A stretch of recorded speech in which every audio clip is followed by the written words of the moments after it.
Assalamualaikum warahmatullahi wabarakatuh. Halo teman-teman semuanya, kembali lagi dengan aku Najma Sania di podcast Cahaya Ilahi. Nah, kali ini aku gak sendirian nih. Aku ditemani oleh mahasiswa-mahasiswa hebat. Ada Kak Intan dan Kak Ilmi. Halo Kak Intan dan Kak Ilmi.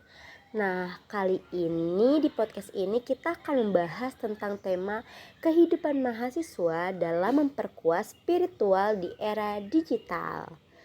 Nah, aku jelasin dulu ya maksud dari tema yang akan kita bahas itu. Gimana sih kita yang notabene sebagai mahasiswa mempresentasikan kekuatan kita untuk menempatkan perilaku dan kehidupan yang baik di era digital sekarang ini. Nah, aku punya beberapa pertanyaan nih kepada narasumber kita, yaitu Kak Intan dan Kak Ilmi.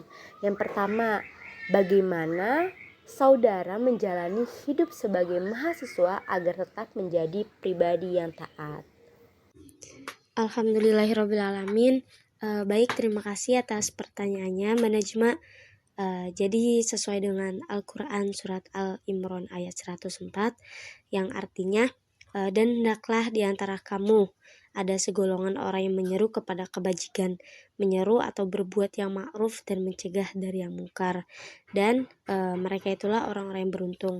Ya, jadi pada dasarnya amal ma'ruf nahi mungkar itu kan menjadi salah satu upaya ya untuk menegakkan agama dan kemaslahatan di tengah masyarakat Islam pastinya. Kemudian pelaksanaan amal ma'ruf nahi mungkar itu juga dilakukan sebagai bentuk mengantisipasi atau sebagai langkah preventif menghilangkan kemungkaran. Hal ini juga bertujuan agar masyarakat Islam tidak mendapatkan dampak yang lebih besar. Kemudian sebagai seorang muslim seharusnya kita menjalankan segala sesuatu yang baik dan meninggalkan segala sesuatu yang buruk seperti itu. Kemudian sebagai mahasiswa muslim juga kita bisa melakukan atau mengistiqomahkan amalan-amalan baik dengan cara mendekatkan diri kepada Allah Subhanahu wa taala seperti mendirikan sholat 5 waktu. Kemudian karena sholat kan merupakan salah satu cara mendekatkan diri kita ya kepada Allah, karena as-sholatu imaduddin gitu, sholat yangnya agama seperti itu. Dan kemudian amalan selanjutnya itu membaca Al-Quran dan membaca juga menghayati, mentadaburi arti-artinya seperti itu. Kemudian mengingat kematian dan tidak tergiur dengan dunia seperti itu. Jangan sampai kita tertipu daya oleh kesenangan dunia yang itu malah menghancurkan kita. Kemudian selalu menjadi pribadi yang bersyukur, berzikir, dan menjalankan ibadah-ibadah sunnah seperti itu. Kemudian pesan untuk mahasiswa atau mahasiswi itu lebih semangat lagi dalam beribadah kepada Allah Subhanahu wa taala. Pastinya luruskan niat hidup kita agar tidak keluar dari jalannya, selalu berada di jalan yang lurus, selalu mendapatkan ridho berkah dari Allah Subhanahu wa taala. Kemudian agar selamat di dunia maupun di akhirat dan menjadi ahli surga, amin.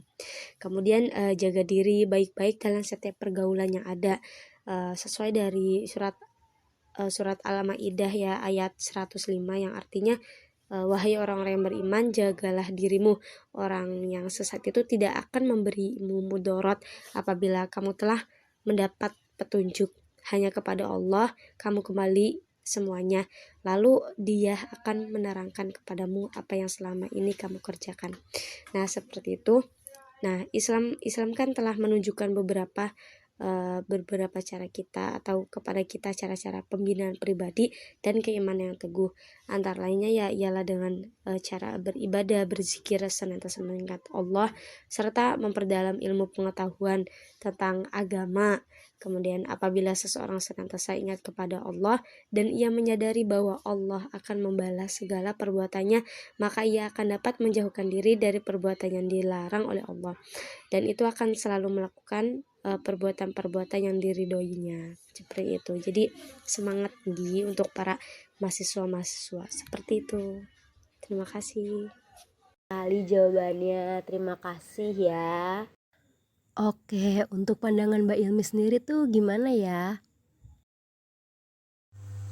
Baik, saya setuju dengan pendapat Kakak Intan. Jadi, dengan menjalani hidup sebagai seorang muslim, maka kita harus berfokus dengan keimanan. Nah, menurut saya, menjadi pribadi yang taat, kita sebagai mahasiswa, contohnya itu kita harus meluangkan membaca Al-Quran, setidaknya beberapa menit setiap hari. Dengan sering membacanya, mungkin itu bisa semakin memperkuat diri keimanan kita dan menjadi pribadi yang lebih taat. Bukan hanya itu saja, kita juga harus mengusahakan selalu mengingat Allah Subhanahu wa Ta'ala sepanjang harinya.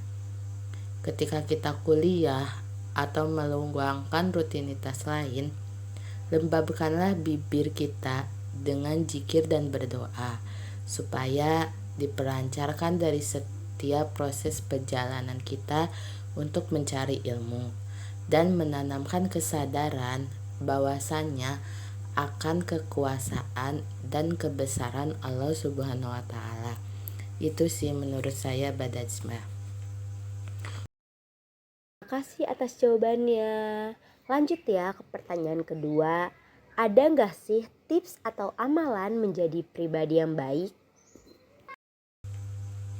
Untuk tips amalan menjadi pribadi yang lebih baik, menurut saya yang pertama yaitu kita harus melaksanakan sholat 5 waktu, karena itu salah satu cara mendekatkan diri kita kepada Allah. Tidak hanya itu, kita juga harus sering membaca Al-Quran, selalu menjadi pribadi yang bersyukur, berzikir, dan menjalankan ibadah sunnah. Wah, Masya Allah sekali jawabannya. Terima kasih ya. Lanjut nih ke pertanyaan yang terakhir. Apa pesan untuk para mahasiswa dalam memperkuat spiritualnya? Untuk pesan mahasiswa dalam memperkuat spiritual, yaitu tadi kita harus mendekatkan diri kepada Allah Subhanahu wa Ta'ala, melakukan refleksi diri supaya bisa membantu menenangkan pikiran. Apalagi kita sering mengeluh karena tugas banyak kan. Nah, caranya itu bisa kita lakukan dengan menenangkan pikiran. Jangan terbawa stres lah. Jadi dijalani saja. Dan yang terakhir itu, kita harus menghindari kehidupan spiritual yang menyimpang. Dengan membiarkan spiritualitas kita akan diuji oleh berbagai masalah.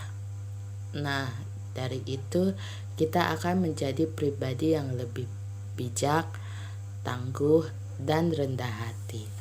Itu saja sih Mbak Najmah dari saya. Oke, jawabannya bagus sekali. Masya Allah, terima kasih. Nah, kan tadi kita udah dengar ya jawaban dari para narasumber-narasumber kita yang hebat ini nih, yang Masya Allah ini.